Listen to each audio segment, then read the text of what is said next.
როდესაც საუბარია სამართლიანობაზე, სასამართლოზე და სამართლიანობის განცდაზე ქვეყანაში, ეს გამორიცხულია დღევანდელი ხელისუფლების პირობებში, ვინაიდან დღევანდელ ხელისუფლებას აღებული აქვს პირდაპირ კურსი უსამართლობისკენ, დღევანდელ ხელისუფლებას აღებული აქვს კურსი შერჩევითი მართლმსაჯულებისკენ და დღევანდელ ხელისუფლებას არ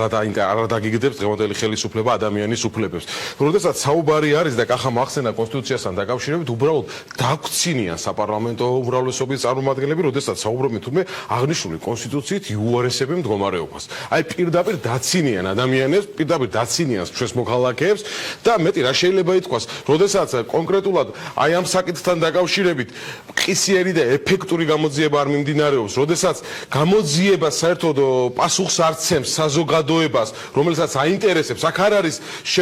ერთ კერძზე პირზე საუბარი, პირდაპირ გეუბნები და ვიმეორებ, ეს არის ინსტიტუციაზე თავდასხმა და როდესაც ინსტიტუციაზე ხდება თავდასხმა და როდესაც ინსტიტუციის ხელმძღვანელს ამ შემთხვევაში მეც არა ვარ დიდი წარმოდგენიც არა ვარ, კარგი წარმოდგენის თორდეაზე, მაგრამ არა აქვს ამას მნიშვნელობა. აქ არის ინსტიტუცია და ინსტიტუციის ხელმძღვანელს თხოვენ ამ შემთხვევაში, როგორც მისი გადმოცემით, რომ შეცვალოს გადაწყვეტილება ან და რა უფლებით ასრულებს სამსახურებელ უფლებამოსილებას და როდესაც წყნარ რეჟიმში და მიჩუმათების რეჟიმში მიმდინარეობს ეს ყველაფერი და მცდელობა არის პირდაპირ გეუბნებით გამოძიების მხრიდან მიჩუმათების. მე მინდა ვახსენე სხვა საქმეები, ჩემო მეგობრებო, რომ როდესაც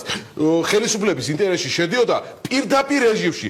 ლამის ლაივში მიდიოდა საგამოძიებო მოქმედებები და შუალედური გამოძიება, იმიტომ ამ სხვა შედეგები საერთოდ პროცესში ცნება არ არსებობს სხვა შუალედური გამოძიების საქართველოს თავარო პროკურატურა მოიგონა და იმ საქმეზე კონკრეტულად შუალედური გამოძიების შედეგებს გვაცნობდნენ და გვეუბნებოდნენ თუ რომელმა კონკრეტულმა პირმა რა საქმე